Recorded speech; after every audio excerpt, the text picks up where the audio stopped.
Hürmetli ир-егетләребез, бүген 23 февраль, Ватанны саклаучылар көне.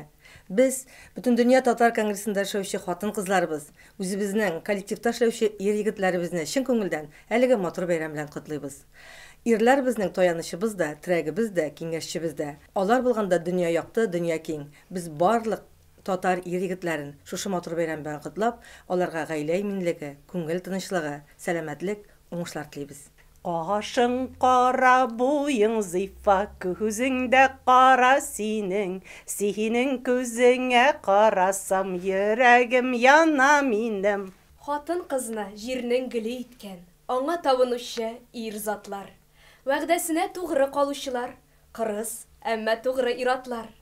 Гаиләнең имән ирлекләре, туйдыручы, малны табучы.